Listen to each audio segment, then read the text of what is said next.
శ్రీమద్ భగవద్గీత అనేది మనిషిని జీవించే సరైన మార్గాన్ని చూపే ఒక్క గొప్ప గ్రంథం.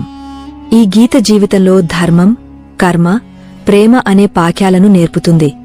శ్రీమద్ భగవద్గీత జ్ఞానం ఈ జన్మలోనూ, జన్మ తర్వాత జీవితంలోనూ ఉపయోగపడే అమూల్యమైనది. గీత అనేది సంపూర్ణ జీవన దర్శనం. దీన్ని అనుసరించే వ్యక్తి ఎల్లప్పుడూ ఉత్తమమైన వాడవుతాడు. భగవద్గీతలో మొత్తం 18 అధ్యాయాలు, 700 శ్లోకాలు ఉన్నాయి. అందరికీ వీటిని చదవడం కొంచెం కష్టమే. అందుకే ఈరోజు ఈ ప్రత్యేకమైన సందర్భంలో మనం శ్రీమద్ భగవద్గీత యొక్క 100 ఆలోచనల గురించి మాట్లాడబోతున్నాం.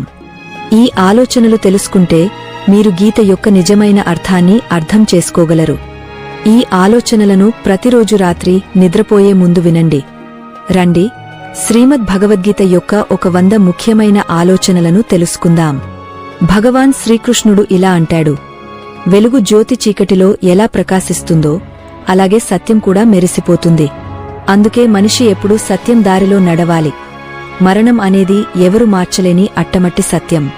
ఈ సృష్టి ఆరంభం నుంచి జననం, మరణం అనే చక్రం నడుస్తూ వస్తోంది. మనిషి పాత బట్టలను విడిచి కొత్తవి ధరించినట్లే ఆత్మ కూడా పాత, నీరసమైన శరీరాన్ని వదిలేసి కొత్త శరీరాన్ని ధరిస్తుంది. ఇది ప్రకృతి నియమం.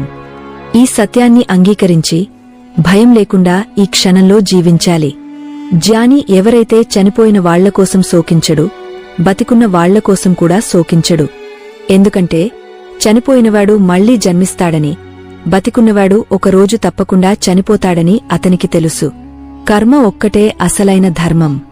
శ్రీకృష్ణుడు అర్జునుడికి గీతలో ఉపదేశిస్తూ ఇలా అంటాడు: మనిషి కర్మ చేయడం కోసమే పుట్టాడు.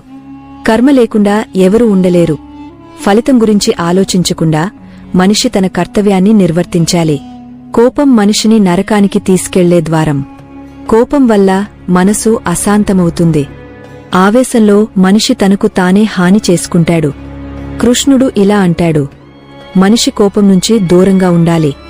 ఎంత కోపం వచ్చినా స్వయంగా శాంతంగా ఉండే ప్రయత్నం చేయాలి. ఈ లోకంలో నీవు నీ దగ్గర ఉన్నది ఈ రోజు నీది, రేపు అది వేరొకరిది, ఎల్లుండి అది మరొకరిది కావచ్చు.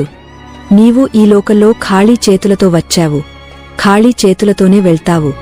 మనసును అదుపులో ఉంచుకోవడం చాలా ముఖ్యం. మనిషి మనసు గాలిలా చంచలమైనది. ఈ మనసే మనిషిని కామక్రోధాల వైపు తీసుకెళ్తుంది. జీవితంలో విజయం సాధించాలంటే మనసు